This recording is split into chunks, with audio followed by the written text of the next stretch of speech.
Пропадна и втората шанса за одржување на Собраниската комисија за пописот. На политичките партии потребно им е уште време за да ги усогласат ставовите околу предложеното законско решение.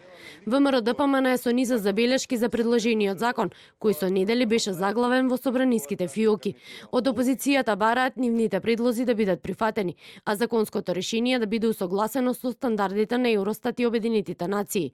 Клучна забелешка останува кој се ќе се попишува. Тврдат дека иселениците кои се надвор од државата повеќе од една година не смее да бидат попишани, а спорна им е и можноста еден член на семејството да може да попишува и други лица само доколку им го знаат матичниот број.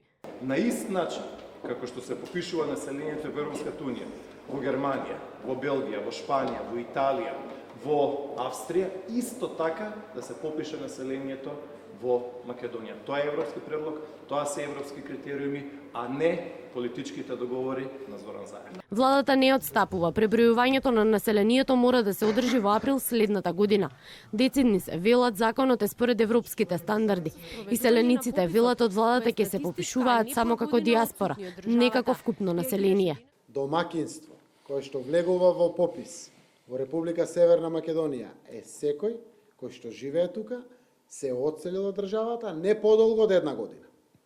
Значи, секој што дури и се одселил од државата не подолго од една година, влегува во пописот.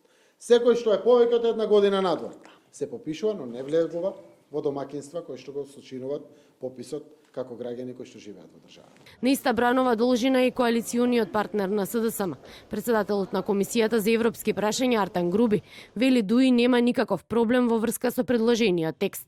Ке видиме на кои ставови ќе се усогласат СДСМ и ВМРО, па потоа ќе ги дадеме нашите ставови врз основа на нивните забелешки. Јас немам видено никакви забелешки од страна ниту на ВМРО ДПМН, ниту на СДСМ и сметам дека коалицијски остануваме на овој предлог текст кој што исто така прифатлив и за Европската унија. Представниците на пратеничките групи се очекува во текот на оваа недела да седнат на иста маса и да ги усогласат ставовите. Од СДСМ велат да стигнат забелешките од ВМРО ДПМН, па ќе седнат да разговараат. Опозицијата најави бојкот доколку не се најде заедничко решение за пописот. Без усогласено законско решение минатиот месец беше спроведено пробното пребројување на населението во 13 општини во земјава. По цели 18 години предвидено е главниот попис во Македонија да се спроведе следната година во месец април. Во 2011 година во Македонија имаше обид за попис, но неколку дена пред крајот Груевски и Ахмети го прекинаа, а поранешниот премиер обвини за фалсификат. СЈ отвори постапка за штета на буџетот со обидот за попис, а Ахмети и Груевски ги осомничи. Истрагата, како што веќе објави телевизија 24 е пред крај, но Ахмети се уште не дал исказ.